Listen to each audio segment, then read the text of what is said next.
Hello, I'm Andy Elliott. Thank you for joining us again. Today I'm going to go over an objection that we've gotten a lot of emails about. It is an objection that haunts salespeople and a lot of people don't know how to overcome it. So I'm going to try to go over an example on some of the little tips you can use to be able to keep your growth and not just give it away right off the bat. So I'm going to go over that. I use this example a lot when I train. When you present pencils, don't give them the constipated face, okay? The constipated face is when you walk in and you're like, you already know that they wanted to be at $300 a month and you come up with the $500 a month pencil and you're like constipated, you don't even know what to say. So I always tell them, give them the non-constipated look, right? So basically, like if you had a customer that comes in and they wanted to be at $300 a month and you actually bring out a pencil that's at $200 a month, right? What kind of look would you come out? You'd be so excited. You'd be like, hey, guess what, guys? You wanted $300 a month, I got you too. Right on, slide it here. And you're excited, right? There's no constipated look with that. But what typically happens is that the customer wants to be at $300 a month, and then you bring out a pencil at $5, right? Now you're caught stuttering and everything else, and you have that constipated look. So remove that constipated look, Do not be afraid when you present numbers, because if you are, then it doesn't work very well. But anyway, going back to what we're going to talk about, the objection that we get a lot is, I want more for my trade-in. Who doesn't get that, right? You get that customer, Mary that comes in that has her baby that she's had since high school and she loves it so much and has gone through so much with her. She's repaired it, it's left her on the side of the road, but she loves it so much. She's tire shines it still, that kind of thing. And she loves it very, very much. It's that Subaru that, she knew would drive forever and that she's loved so much, and she just knows that that thing's going to be worth everything in the world, And then what happens is that we come in and we tell her, hey, you know what, it's not nearly as much as you think it's worth, and you got to get off that cloud. And she gets her feelings hurt and she gets upset and she leaves. That's what typically happens. So I'm going to show you kind of the typical way that this gets handled. So you can kind of see the difference, okay? So you have your pencil, right? And you're at $3.99 a month, $7,000 on the trade. Basically your pencil, however it looks at your store, this is basically an example of what we're gonna have, so we can just go over this, okay? So say, great news, Mr. Customer, we got you at $3.99 a month and $7,000 on your trade, sign here, we're gonna get your new car cleaned up. And the customer is like, $7,000 is all you're giving me for my car? And you're like, oh yeah, $7,000 is a lot of money. My manager said that that he's giving you a ton of money for it and that kind of stuff. So $7,000 is a lot. It's like, no. It is not a lot. So like, I want more for my trade. Okay, what were you thinking that you were gonna get for your trade? Question that they always say, right? They say $8,000 at least is what I had in mind. And then what happens is they say, well, that's a lot of money. I don't think I can get that much money for your car. Well, what if you meet me in the middle? We start playing these games. Okay, so let's say $7,500, say 500 me and 500 you, and we'll meet in the middle and we call it good, right? No. They're like, no. $7,800 is the very least I will take, and I really want at least $7,850 since you're giving away free money, right? So anyway, how did you come up with this money anyway, and what gave you the right to do that? Whose money is it? Yeah, you're getting a percentage off of it, but this is called money justification. It's not giving it away, okay? So we're caught doing this, and guess what? At the end of the day, is your customer really happy? Do they feel like they got a fair deal? No, they feel like, hey, whoever's willing to give up the least amount is the winner. They feel like they didn't get ripped off as much or whatever it is, but that's not the point of it. The point is making your customer happy and feeling that they got a good deal, and you also holding as much as you can. So this is the way I like to teach it, okay? So we're gonna go back to our pencil, okay? So we're at, I'm gonna write it down, $3.99 a month, $7,000 on the trade. There's my pencil, Okay, however your manager pencils it, great deal, deal of the day, blah, blah, blah, however it is, okay? They do all this silly stuff. But anyway, I come out with my pencil. Great news, Mary, we got you $3.99 a month, $7,000 on your trade. Sign here. Oh, I apologize, I forgot to ask you, when would you like your first payment due? In the beginning of the month, the middle of the month, or toward the end of the month? What's best for you and your family? Maybe in the middle, but hey, $7,000, man, that's way too little for my Subaru. I mean, I wanted to get more for that baby. I mean, I've gone through a lot with her. No, I understand, always agree. Let me explain to you how we arrived at the top dollar of $7,000 on your Subaru, okay? Now, we do things a little bit different here than most dealerships, and we have a great reputation, we have a great system here that we always are fair with our trades, because we rather buy our vehicles from people like you that have taken great care of them than buying them elsewhere, okay? So what we do is we plug in I'm gonna write down auction right here, okay? We have several steps that we use in order to give you the most money that we can on your vehicle. So what we do is we type in the VIN and the mileage of your vehicle, your Subaru, right? Into the system, Manheim Auto Auction, and it pulls up all the vehicles that have sold just like yours in the last 30 days in all 50 states. So it doesn't matter if you are in Florida, in California, or New York, or Oklahoma, wherever you are, it will give me all the vehicles that have sold in the last 30 days, okay? Now remember, we've typed in the VIN and the mileage, so it's pulling up, they're equipped exactly like yours, right? And so what it tells me there is that they're going about $6,000 for your kind of Subaru at the auction, and that's in all 50 states, okay? Now we are $1,000 higher than that, okay? Now we want to step further, right? And we also called the local dealers, the local Subaru dealers, who's going to give you more money for a Subaru than a Subaru dealer, okay? So I called all 3 Subaru dealers, right?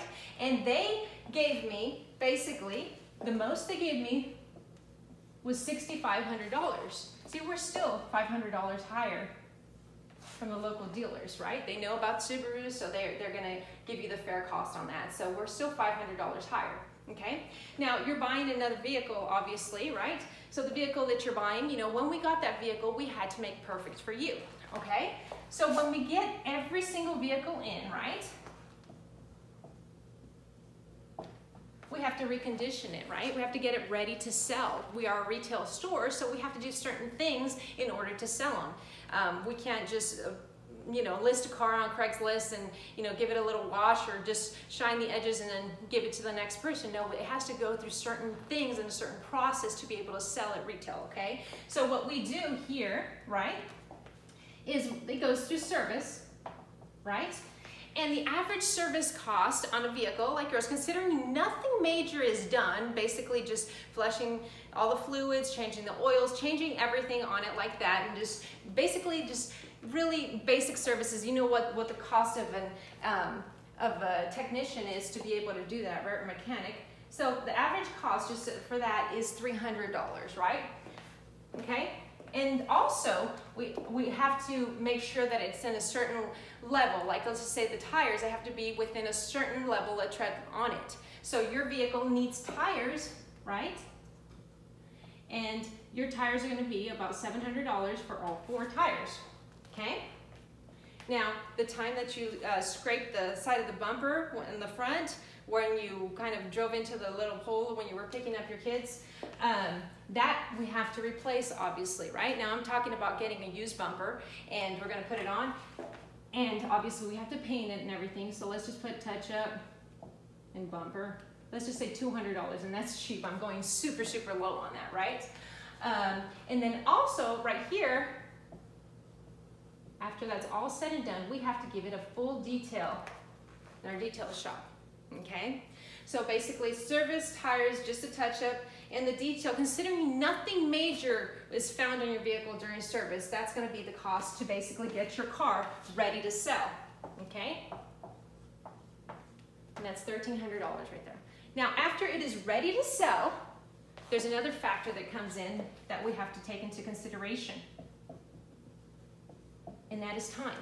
The last time we had a Subaru like yours, it took us about 2 months to sell your vehicle, or the vehicle like yours. So basically here, there's lots of things that we take into consideration. We post our vehicles, there's a certain amount of time, but we have a floor plan here. And all dealerships have a floor plan. And our floor plan company is actually one of the lowest that there is. The cost for the vehicle for having it on the lot sitting, because if it doesn't sell, it costs money, is $37 a day. Let's say we keep your vehicle for 2 months, okay? And it takes us that long to sell it. I'm not the best at math, and I'm not going to try and figure that out, but I know that's over $2,200. Okay. Yes, it is over $2,200. So if we were to add that, before we even get to that, we're at $7,000. Getting it ready to sell is another $1,300, and then we're at $2,200. We're way above full retail on your vehicle. Okay. Now you wouldn't pay full retail on a used car, would you? Of course you wouldn't. And I wouldn't expect you to. Just like the next customer isn't going to want to do that either. So, you go into basically how it is. Okay, so at $399 a month, $7,000 for your trade. Sign here so we can get your new car cleaned up. Oh, I apologize. When did you want your new payment due again? In the beginning of the month, the middle of the month, or toward the end of the month? What's best for you and your family? And go into it that way, okay? Now, if you do have the need to negotiate, okay, don't just throw money back and forth. This is money justification, so you have to really find a way how to make it so that the customer really understands. These are costs that your dealership has. These are things. Now, you have to know what your dealership really does, so you can put those numbers and plug them in. I promise you, when you do your walk around with the customer and you go into the trade evaluation, all that other stuff, you're gonna go, there is no perfect trade, and I promise you that. So you're gonna go in and plug in different numbers to kind of tailor what your customer has, okay? So I'm just saying there's always gonna be numbers here, but if you have the need to negotiate, you can go into this. Hey, you know what? Maybe your car is perfect. Maybe it is that diamond in the rough, and hey, maybe I don't need to do a lot, and I could just change the oil, and I don't have to do anything else to your vehicle. Maybe I can get that knocked down to about $200, right? Then go from there, right? And maybe, your tires, you can call around a few tire places, and they're really not going to be $700. Maybe you can get another discount there and get them for $600, right? A touch-up and bumper, I don't even know how I even spit that number out. That's way too low anyway. Okay, and detail, maybe you can get your detail guys that are throwing a favor if you get them some Red Bulls. I don't know, but right now you just knocked off $300 right there. You can negotiate that way. Okay, customer feels like they win, you win. You're not just throwing away numbers. This is a more educated way to do it, and then also your customer does feel like they're winning and doesn't feel like, hey, you know what, I'm giving up less or whatever. It's non-combative, and they're actually getting a deal, and they're really understanding that all of this stuff, it comes into play. Dealerships do have these kind of costs and everything else. You're just going over them with the customers. A lot of customers don't have any idea. They feel that, hey, you're going to try to steal their trades. You're going to sell them. You're going to make a whole bunch of money. Really, the profit margins aren't that big. And there are things that need to be done. If you're a reputable dealership that you work at, they are going to have to service it and make it perfect in order to sell it. So you have to explain that to your customer. Like I said, if you are going to negotiate from this, then maybe, hey, right here you're going to give them $7,300 because you actually worked with something, and guess what? They'll love you for it because you're being honest with them instead of just going back and forth and you're making concessions. It doesn't work that way. Negotiate off of real numbers, and they will love you for it. They will understand it, and they will appreciate that. You will get repeat business and everything else. So make sure you have a plan on going over this, and if you do have it, I promise you that you will have more customers, you will close them a lot better, and they will send you referrals, and you will be honest, an honest salesman, because what happens here is people see salesmen as crooks, and they're very defensive when they walk in. So if you go on and explain it like this and what real costs are, then they will respect you for that. And what is more valuable? I mean, to me, being able to be transparent and going over this kind of stuff is worth more than anything else. And memorize this line. You wouldn't want to pay full retail on a used car, would you? Of course you wouldn't. And the next customer isn't going to want to do it either. Okay? So at $399 a month, $7,000 on your trade. Please sign here. Let's get your new car cleaned up. Anyway, so this is just an example on going over I want more for my trade-in. Hopefully I didn't confuse you. I doodle a lot and I apologize. I might need to slow down a little bit. But anyway, this is just kind of the way I explain it. Remember, when you do explain these kind of things, be need to need with your customer in a way that you can kind of switch the sheet over and they can kind of see it. Never across where you have to do the flipping or drawing upside down and that kind of thing. If you can't do that, it's because you're not comfortable with your customer. We talked about that already.